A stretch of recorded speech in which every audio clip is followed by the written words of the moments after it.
Hadirin rahimakumullah. Dulu pada saat Nabi Ibrahim alaihissalam selesai membangun fondasi Ka'bah bersama dengan putranya Nabi Ismail, maka Allah Ta'ala memerintahkan kepada beliau untuk menyerukan haji kepada umat manusia. Maka saat itu Nabi Ibrahim mengadukan, bertanya kepada Allah Ta'ala, "Ya Rabb, wa ma yablughu sauti?" Ya Allah, bagaimana saya bisa menyampaikan suara saya ini? Apakah bisa didengar oleh orang-orang yang ada di dunia ini? Maka Allah Ta'ala menjawab, "Adzin wa alayyal balah." Sampaikan saja seruan itu dan akulah yang akan menyampaikan kepada seluruh manusia. Maka saat itu Nabi Ibrahim, di sebagian riwayat, beliau berdiri di atas maqamnya, di atas tempat beliau berdiri saat membangun Ka'bah. Ada yang mengatakan beliau berdiri di atas batu, ada yang mengatakan beliau berdiri di atas bukit Sofa, dan dalam riwayat lain beliau disebutkan beliau berdiri di atas bukit Abi Qubais yang ada di Mekah. Maka saat itu dengan izin Allah Ta'ala gunung ditundukkan dan beliau menyampaikan seruan haji kepada seluruh manusia dan mengatakan, "Ayuhan nas kutiba alaikumul hajja ilal baitil atiq fahajju." Wahai manusia, diwajibkan kepada kalian haji kepada Baitullah, maka hajilah kalian semuanya. Maka dengan izin Allah, seluruh makhluk yang ada di langit dan di bumi mendengarkan seruan itu. Baik saat itu bayi-bayi yang masih ada di rahim ibunya masing-masing, bahkan yang masih ada di tulang sulbinya ayahnya masing-masing, semua bisa mendengarkan. Ada batu, ada pasir, semua pepohonan mendengarkan seruan Nabi Ibrahim saat itu. Inilah sehingga Allah Ta'ala berfirman di surah Al-Hajj ayat ke-27, "Wa'adhin finnasi bil hajji ya'tuka rijalah wa ala kulli dhamir ya'tina min kulli fajjin amiq." Wahai Ibrahim, serulah kepada manusia untuk menunaikan ibadah haji. Niscaya mereka akan mendatangimu baik dalam keadaan berjalan ataupun berada di onta yang kurus. Mereka berjalan mendatangimu dari segala macam penjuru, segala macam arah yang sangat jauh, datang untuk memenuhi panggilan Allah Ta'ala dengan mengatakan labbaik Allahumma labbaik. Hadirin rahimakumullah, inilah sekilas tentang bagaimana sejarah perintah ibadah haji ini yang sudah kita warisi dari ajaran Nabi Ibrahim. Tetapi dalam hal legalitasnya, pada saat Nabi SAW diutus ini baru pada periode Madinah. Para ulama beda pendapat apakah kewajiban haji itu sejak tahun ketiga, ada yang mengatakan tahun ke-7, ke-8, bahkan mengatakan tahun ke-9 Hijriah. Beliau melaksanakan ibadah haji hanya satu kali sepanjang hayatnya, dan itulah kewajiban haji hanya satu kali saja.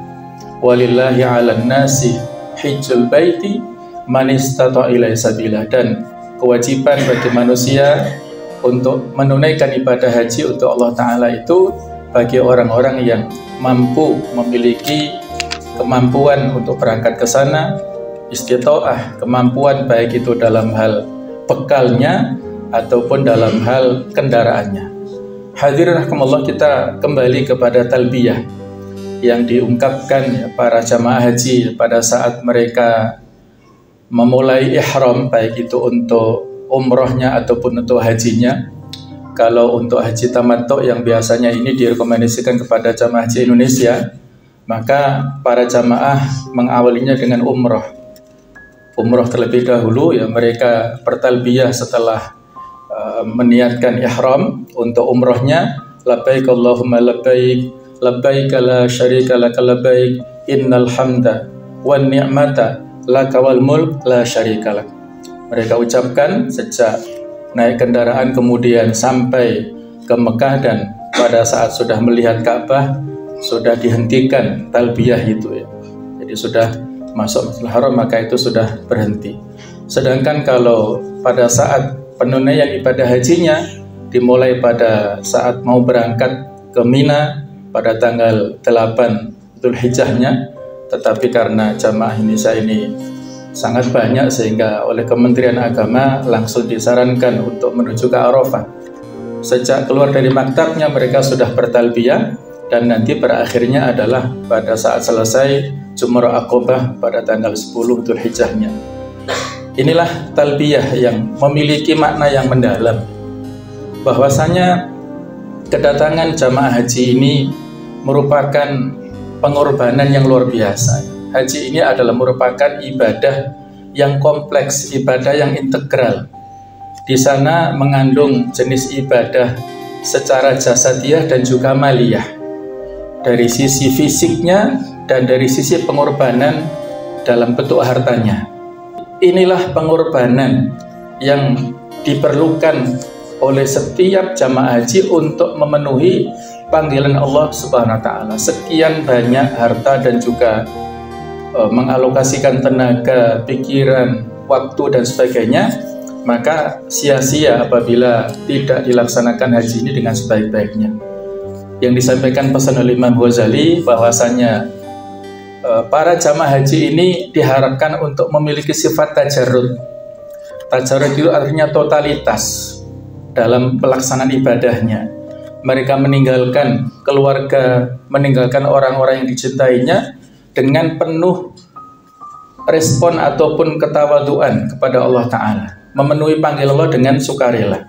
Jadi tajarrud totalitas dalam melaksanakan segala macam jenis ibadah dan melaksanakan atau melepaskan segala beban kehidupan yang dapat menghalangi seseorang untuk berdekatan dengan Allah Ta'ala berupa perilaku yang zalim ataupun yang maksiat, yang mana kondisi dan amaliyah yang dilakukan oleh para jamaah haji di dunia ini itu adalah ada kemiripan dengan kondisi mereka pada saat menghadap Allah Ta'ala.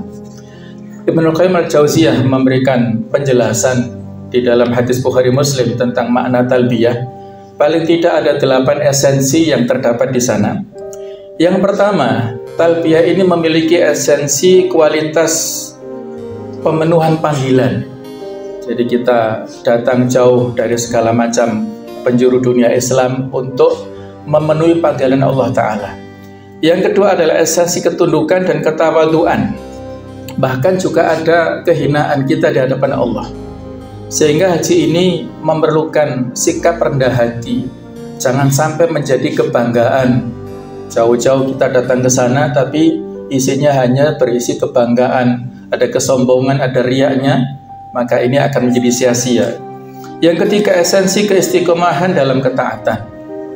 Mengisi hari-hari di sana dengan berbagai macam bentuk ketaatan yang sangat banyak, yang kalau kita ibadah sholat saja di Masjidil Haram maka nilainya sama dengan 100.000 kali sholat di masjid yang lainnya.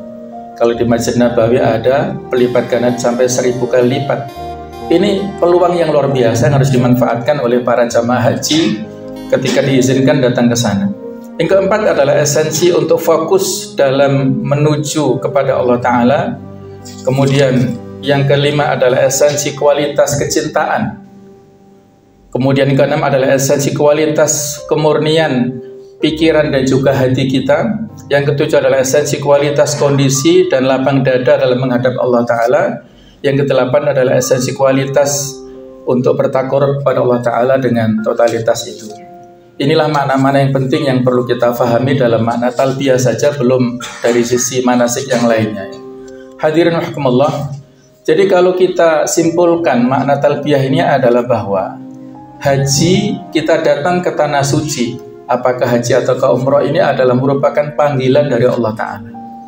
Ada sebuah kata-kata motivasi untuk bisa menjadi inspirasi bagi kita semuanya, bahwa Allah Ta'ala tidak memanggil orang yang mampu, tetapi Allah akan memampukan orang yang terpanggil. Allah Ta'ala tidak memanggil orang yang mampu. Betapa banyak orang yang dari sisi finansial punya kemampuan. Dia bisa berangkat untuk wisata ke luar negeri, ke Eropa, ke Amerika, tetapi tidak mampir ke tanah suci. Betapa banyak orang yang punya fasilitas banyak, punya rumah bagus, punya mobil bagus, tetapi belum mendaftar untuk berangkat ibadah haji. Ini Allah tidak memanggil orang yang mampu, tapi kebalikannya Allah akan memampukan orang yang terpanggil. Betapa banyak saudara kita yang dari sisi ekonomi pas-pasan, tapi karena dia merasa terpanggil, maka dia menyisihkan rezekinya untuk mendaftarkan apakah untuk umrah ataukah untuk haji. Beberapa waktu yang lalu ada, mohon maaf ya, contoh inspirasi bagi kita ya, di Sawah Jajar ini ada seorang tukang sampah yang bisa berangkat umroh ke Tanah Suci, Masya Allah. Bukan hasil hadiah, bukan undian, bukan apa, tapi beliau menabung sedikit demi sedikit untuk bisa berangkat ke sana.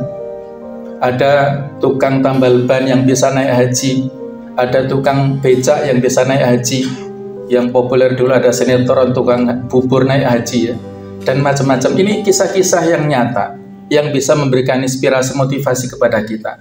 Kalau mereka sudah merasa terpanggil, maka akan dimampukan oleh Allah Subhanahu wa Ta'ala. Tetapi kebalikannya, kalau orang itu tidak diizinkan ya, maka ada saja halangannya. Ada kisah nyata, ini terjadi tahun lalu ya. Pada saat prosesi haji, jadi saat wukuf di Arafah, si orang ini ketiduran. Dia ketiduran di hotel, jadi tidak berangkat di Arafah untuk melaksanakan wukuf. Padahal Al-Hajju Arafah, inti daripada haji adalah Arafah. Karena inti siapapun, apakah yang sakit, para pasien yang di rumah sakit itu saat wukuf di Arafah dibawa oleh ambulan untuk diberangkatkan di Arafah, walaupun masih berada di ambulannya. Yang udzur, yang tua, semuanya harus hadir di situ. Nah, ini orang ini bukan karena apa-apa, tapi ya karena Allah Ta'ala melalaikannya sehingga dia ketiduran, tidak bisa wukuf di Arafah, sehingga gagal, tidak bisa melanjutkan dan tidak sah hajinya.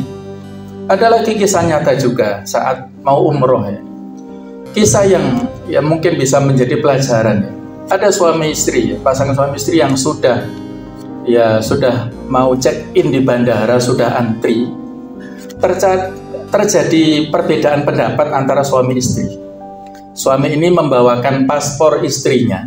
Kemudian istrinya tersinggung ketika minta paspornya, nggak boleh. Kata suaminya, nggak usah, saya bawa saja. Nanti kamu teledor, ketinggalan, begini begitu. Akhirnya si istri ini marah, suaminya juga marah. Sama-sama marahnya, tidak bisa menahan emosi, tidak bisa menahan atau tidak memiliki kesabaran, sehingga karena saking marahnya dua-duanya akhirnya tidak bisa berangkat umroh. Coba, ini sesuatu yang sangat naif ya. Sudah diberikan rezeki, sudah diberikan kesempatan, sudah mau check-in di bandara, tetapi gara-gara masalah yang sepele Allah tidak mengizinkan keduanya untuk berangkat ke Tanah Suci.